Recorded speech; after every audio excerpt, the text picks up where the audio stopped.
Amnéville l'attendait avec impatience depuis des mois. La 5e étape du Tour de France féminin s'est déroulée jeudi 15 août. Une étape de 152,5 km partant de Bastogne en Belgique, avec une arrivée sur le parvis de l'image de la Cité des Loisirs à Amnéville. Pour accueillir cet événement sportif majeur, la ville avait pris soin de mettre en place des décorations fabriquées et installées par les services techniques un peu partout dans la ville, et notamment devant la mairie et sur le parcours. Le départ de cette étape était donné à 11h55 avec 4 longues heures d'efforts intenses au programme, durant lesquelles les coureuses se sont affrontées et ont donné leur maximum.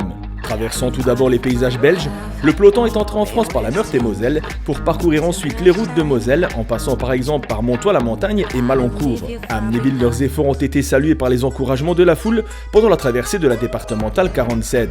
Le public venu nombreux s'est rassemblé le long du parcours, notamment près de l'arrivée, où une impressionnante masse de spectateurs s'est étalée le long des barrières de sécurité, mettant l'ambiance en tambourinant généreusement pour encourager les coureuses qui ont entamé leurs derniers mètres avant l'arrivée. Une arrivée qui a été le théâtre d'une bataille acharnée, et c'est dans les derniers mètres que la victoire s'est jouée. Après une course éreintante et pleine de rebondissements, c'est finalement la Hongroise Blanka Vas qui s'est imposée et a franchi la ligne d'arrivée en tête, remportant ainsi cette étape. Le maillot jaune, lui, a échappé à Demi Vollering au profit de Katarzyna Niewiadoma.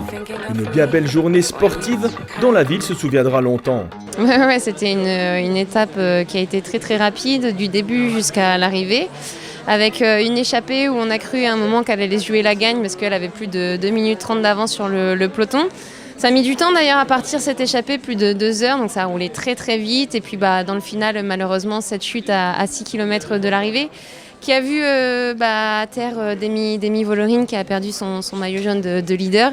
Et Niewiadoma qui reprend ce beau maillot jaune. Donc on espère pour Vollering que demain tout sera OK, qu'elle pourra reprendre le départ. Et une magnifique victoire aussi de sa coéquipière Blanka Vas. Grosse organisation ici sur Amnéville. C'est la première fois qu'on a la chance d'accueillir une étape. C'est beaucoup de boulot et l'organisation, je pense, a été à la hauteur de l'événement. Ouais, ça a été fantastique de voir autant de personnes présentes sur le bord des routes tout au long de l'étape, mais surtout à l'arrivée. On a vu beaucoup de sourires sur le bord des routes. On sentait vraiment une ferveur assez incroyable des gens sur le bord des routes qui étaient vraiment contents de venir encourager les championnes.